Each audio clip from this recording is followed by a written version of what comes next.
ఇగోనులా మనము ఇంద్ర సినిమాని అయితే చూసినాం కదా చిరంజీవి సార్ది. చిరంజీవి సార్ అయితే సీమకు చాలా ఏళ్ళ కానుంచి ఒకసారి సీమకు వస్తే ఆ సీమ జనాన్ని చూసి ఆయన కళ్ళల్లో నీళ్ళు తిరిగి ఆ కింద ఉన్న భూమిని అయితే ముద్దించుకుంటాడులా. రాననుకున్నారా రాలేననుకున్నారా? రావాలనుకున్న మనిషి వచ్చినప్పుడు సంతోషపడాలే కానీ ఆశ్చర్యపడితే ఎట్లా? ఇక ఈ డైలాగ్ ఏ సినిమాలో గుర్తుకున్నదా మీకు? గదేనులా ఇంద్ర సినిమాల సార్ అయితే ఒక్కటేసారి సీమకు రాగానే సీమ జనాలందరూ సారును చూసి మస్తు ఆనందపడతారు. ఇక సారు రాగానే మొదగాల నేల తల్లి ఉంటుంది కదా, ఆ నేల తల్లిని ముద్దు పెట్టుకొని ఇట్లా అనుడితోటే జనాలందరూ ఓ ఒక బొబ్బలు ఒక అల్లర్లు కబ్బ కన్నుల పండుగ అనుకోరాదు. ఇక గా సీను ఇప్పుడు రిపీట్ అయిందనే చెప్పాలి. ఎందుకంటే సేమ్ చిరంజీవి సార్ లెక్కనే ఒక సార్ కూడా చేసిండు. మరి గా సార్ ఎవరు, గా సార్ గట్ల ఎందుకు చేసిండో ఒకసారి మీరే చూడురులా.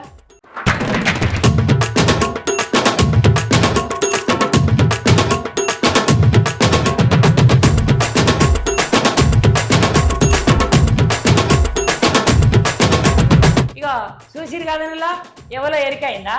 గదేనులా నా తెలుగుంటే ఆడపడుచులకు ఈరోజు నేను అమరావతికి వచ్చేస్తున్నాను.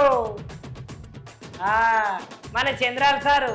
ఇక మన చంద్రాల సారు కూడా సేమ్ ఇంద్ర సినిమాలో ఎట్లనైతే చేసిండో ఇక గట్లనే చాలా దినాలైంది కదా.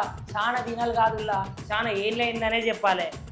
చాలా ఏళ్ళకెళ్ళి ఇప్పుడైతే అమరావతికి వచ్చింది కదా. భక్తుడితోటే పాపం సారు గుడ్ల నిండా నీళ్లు తిరిగినాయట. గుడ్ల నిండా నీళ్లు తిరిగి నేను ఎప్పుడో దీన్ని రాజధాని చేస్తా అనుకుంటే వాళ్ళొచ్చిర్రు వీళ్ళొచ్చిర్రు ఎవ్వరు వచ్చినా కూడా పని కాలే. ఇక ఇప్పుడు నా సొంత రాష్ట్రంలో ఇక ఈ అమరావతికి వచ్చిన కాబట్టి ఇక దీన్ని రాజధాని ఎమ్మడే చేసి పారేస్తా అని అనుకున్నాడో ఏమో మధ్యలో. కానీ దాని నేలకైతే ముద్దు పెట్టుకొని గుడ్ల నిండా నీళ్లు తీసుకొని సారు సంతోషంగా ఇక పనులు చూసి చేద్దాం అని అనుకుంటాడట.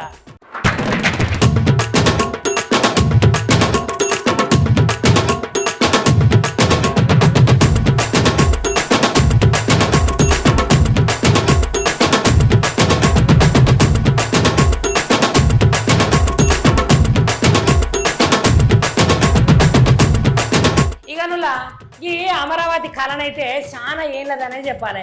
ఎందుకంటే ఎన్నో ప్రభుత్వాలు పోయినాయి, ఎంతమందో రాజకీయ నాయకులు వచ్చిర్రు పోయారు, కానీ అమరావతి ముచ్చట్నైతే ఈ ఇంచ్ అంతా కూడా జరగలే. కానీ ఇప్పుడైతే చంద్రాల సార్ అయితే వచ్చింది కదా. ఇక మరి చంద్రాల సార్ వచ్చింది కాబట్టి అమరావతి పనులు అయితే భిన్ననే చేస్తారట. ఇక మరి అమరావతి రాజధాని వచ్చిందనుకో అందరికీ సుభిక్షంగా ఉంటుంది కదా.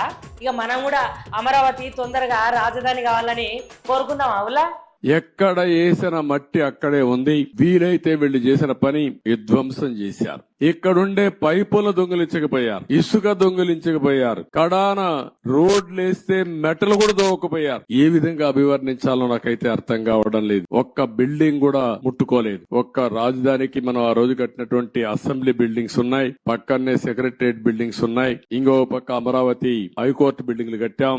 ఆ హైకోర్టు కూడా డిస్ట్రిక్ట్ కోర్టు కోసం కట్టిన బిల్డింగ్ అవి మాత్రం మిగిలే పరిస్థితికి వచ్చాయి. ఈ యొక్క రాజధాని మనం చూస్తే దగ్గర ఈ రోజు నేను అన్ని తిరిగిన తర్వాత ఇప్పుడే నాకు అర్థమైంది ఏంటంటే ఏం చేయాలని అర్థం కాని పరిస్థితి. 5 సంవత్సరాలు రోడ్లన్నీ పూర్తి అయిపోయినటివి సగంలో ఆగిపోయినాయి, కొన్ని అయితే 80% పూర్తి చేసి ఆగిపోయినాయి. అదే మాదిరిగా బిల్డింగ్స్ మొట్టమొదటిసారిగా నేను వెళ్ళింది శాసన మండలి శాసనసభ అభ్యర్థులు ఎవరైతే ఎమ్మెల్యేలు ఎమ్మెల్సీలు ఉండే క్వార్టర్స్ కి వెళ్ళాను. 80-70% వర్క్ అంతా పూర్తి అయింది. మిగిలినటి ఎక్కడ వేసిన గొంగళ అక్కడే మిగిలిపోయింది. ఆ తర్వాత పక్క నుండి ఐఏఎస్ ఆఫీసర్స్ జూనియర్ ఆఫీసర్స్ యొక్క క్వార్టర్స్ చూశాను, అవి కూడా అక్కడే ఉన్నాయి. 70-80% పూర్తి అయింది. పక్క నుండి సెక్రటరీస్ అదే మాదిరిగా ప్రిన్సిపల్ సెక్రటరీస్ బిల్డింగ్లన్నీ ఉన్నాయి. అవన్నీ కూడా తుమ్మ చెట్లు మొత్తం మొలిచిపోయి ఇవన్నీ కమ్ముకుపోయే పరిస్థితి వచ్చింది. పక్కనే హైకోర్టు వస్తుంది, అక్కడనే అడ్మినిస్ట్రేషన్ కోసం 5 టవర్స్ ని ప్రారంభించాం. ఇంకొక పక్కన అసెంబ్లీ